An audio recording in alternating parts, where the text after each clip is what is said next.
یہ یاد رکھیں کہ آج بھی جو دشمن کے کام کا طریقہ ہے وہ یہی ہے. ہم ہمیشہ توجہ دلاتے ہیں کہ جب ماضی کے اوپر توجہ رکھیں وہ بھی ضروری ہے، کیونکہ اگر ان حوادث ان واقعات کی جانب توجہ نہ ہو تو آج حق بیان نہیں ہوگا.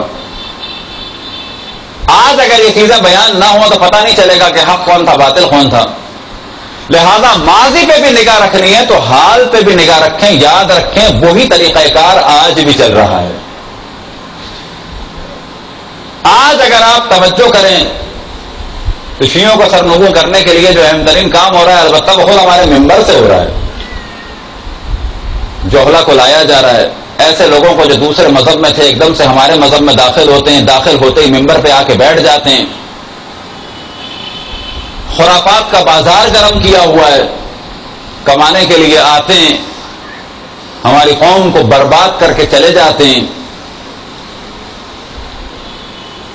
ان لوگوں کے اگر آپ حملے کو دیکھیں اور خود ہمارے یہاں کے بعض وہ جوہلا کہ جو ممبر پہ مسلط ہو گئے ان کے حملوں کو دیکھیں تو آپ کو نظر آئے گا کہ یہ سیدھے سیدھے انہی کے پیروکار ہیں. کل انہوں نے اسلام کو راہ سے ہٹانے کے لیے دو بڑے حملے کیے، جن میں سے ایک بڑا حملہ مولائے کائنات کی محبریت کو ہٹایا، یعنی جو صاحب فضیلت تھا اس سے حق کو لے کے غیر صاحب فضیلت تک پہنچا دیا گیا. آج بھی تقریباً کیفیت یہی ہے کہ وہ سازش جس کی جانب آپ کی توجہ دلائی جائے. آج عالم یہ ہے کہ ہمارے ممبر سے مراجع عظام کو گالیاں دی جا رہی ہیں، برا بھلا کہا جا رہا ہے ہمارے ممبر سے. کون لوگ ہیں یاد رکھیں، ایک تو جوہلا، دوسرا سارا وہ طبقہ کہ جو مخصوصاً ہمارے مذہب میں داخل کیا گیا ہے. گالیاں دے رہے ہیں مراجع کو. پوچھو ان سے کہ اگر سارے مجتہد غلط تو پھر صحیح کون ہے؟ پتہ چلا چند ملنگ اور چرسی اور موالی. بالکل وہی پلاننگ کہ جو زمانے میں اسلام کو ختم کرنے کے لیے کی گئی کہ علی ابن ابی طالب کی محبریت کو ہٹا دو، دوسری جانب لے جاؤ.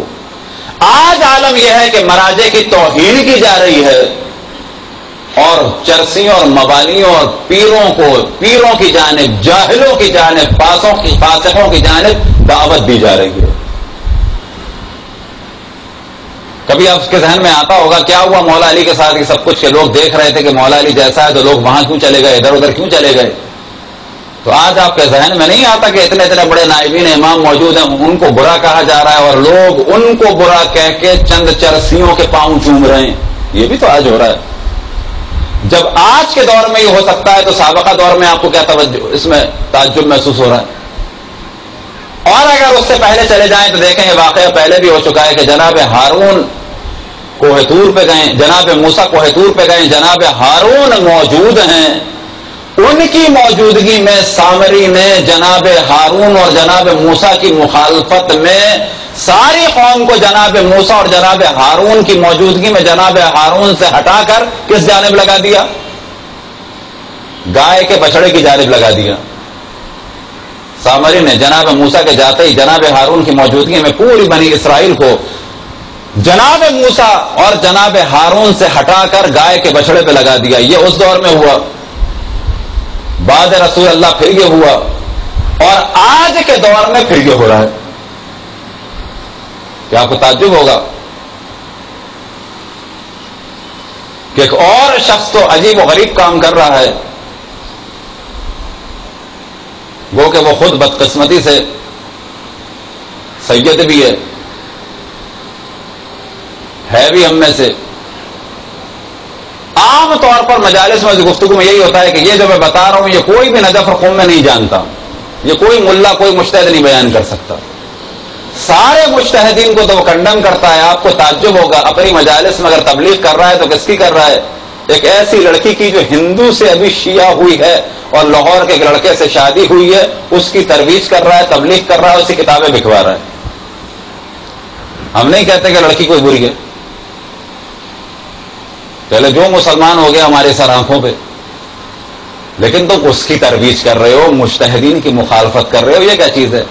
وہ لڑکی اچھی ہوگی لیکن مجتہد اور مراجع اور تمام مجتہدین سے آگے وہ ایسا تو نہیں ہو سکتا. لیکن اگر اس محترمہ کی کتابوں کو بھی آپ دیکھیں، ویب سائٹ پہ مل جائیں گی، تو وہاں پر بھی جو ابتدا ہے وہ یہی ہے. کیا ہے آپ جانتے ہیں؟ کتابوں میں جو اس نے پورا اپنا جو بیس جو بنائی ہے اپنی گفتگو کی، جو اس کی اہم چیز ہے وہ یہ ہے کہ انسان آزاد ہے، کسی کے ہاتھ میں اپنا اختیار نہ دو، گھوم پھر کے بولے جا رہی ہے وہیں کسی کی تقلید نہ کرو.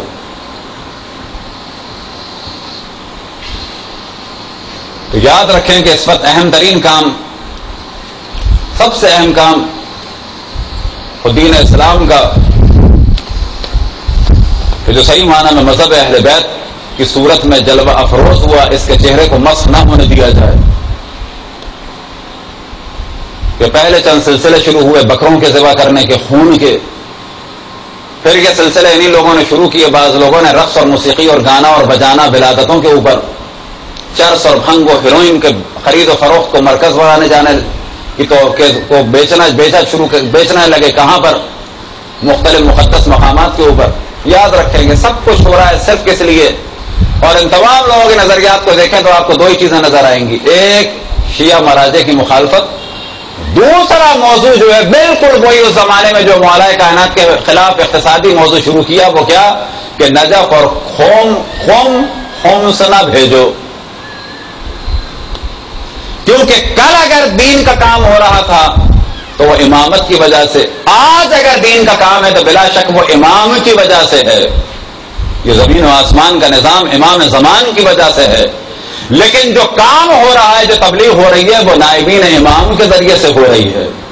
کل اگر مولا کائنات کے لیے ضروری تھا کہ ہاتھ میں خمس بھی ہو، حوائط صبا بھی ہوں اور فدق بھی ہو، تو آج دین اہل بیت علیہ السلام کے لیے، نجف اور خم کے لیے، تبلیغ کے لیے یورپ اور امریکہ میں، فارس میں، ادھر اور ادھر اور تمام دنیا کے تبلیغی کاموں کے لیے اگر سب کچھ استعمال ہو رہا ہے تو کیا استعمال ہو رہا ہے؟ یہی خمس. لہٰذا آج اگر آپ دیکھیں تو پلاننگ کیا ہے؟ ایک جانب نائبین امام کی مخالفت، دوسری جانب خمس کی مخالفت. صلوات پڑھیں پر محمد والے محمد.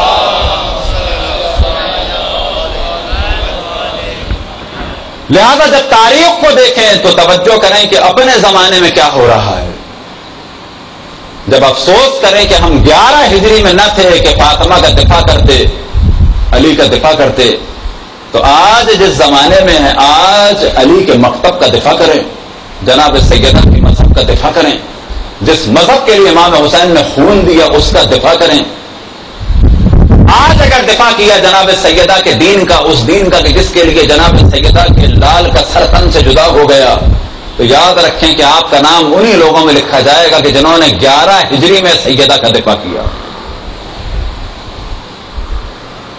آپ کیا سمجھتے ہیں روز قیامت ممکن ہے کوئی کہے کہ یا اللہ تو نے ان اشخاص کو اتنا ثواب دے دیا کہ جو 11 ہجری میں مدینہ میں سیدہ کا دفاع کر رہے تھے، ہم تو تھے نہیں، ہم اگر ہوتے تو ہم بھی وہ ثواب حاصل کر لیتے. تو آپ کیا سمجھتے ہیں وہ ثواب فقط 11 ہجری والوں کے لیے تھا؟ نہیں، ایسا نہیں ہے. آج بھی اگر آپ مولا کائنات کا دفاع کریں، جناب سیدہ کا دفاع کریں، دین کا دفاع کریں، دین کو پھیلائیں، تو آپ کو انشاءاللہ وہی ثواب ملے گا کہ جو مدینے میں بیٹھ کے جناب سیدہ کا دفاع کر رہے تھے لوگ. اور اگر آج اس دین کو برباد ہونے کے لیے چھوڑ دیا تو یاد رکھیں وہی عذاب ملے گا کہ جو اس وقت لوگوں کو مل رہا تھا. یہ نہ سمجھے زمانہ آگے پیچھے ہو گیا تو ثواب نہیں ملے گا. یہ نہ سمجھے کہ کوئی یہ کہے کہ جی اب ہمیں تو ائمہ کے اصحاب جیسا ثواب نہیں مل سکتا. نہ، آج بھی آپ امام کے لیے خالص ہو جائیں، ممکن ہے آپ کو وہ ثواب ملے جو امام کے اصحاب کو ملتا تھا. کیونکہ اگر نہ ملے تو پھر یہی کہا جائے گا کہ یا اللہ اگر ہمیں 1200 سال 1300 سال پہلے پیدا کر دیتا تو ہم بھی کچھ ائمہ کی خدمت کر لیتے. جواب ملے گا کہ 1300 سال پہلے جو خدمت کرنے والے تھے انہوں نے 1300 سال پہلے کی،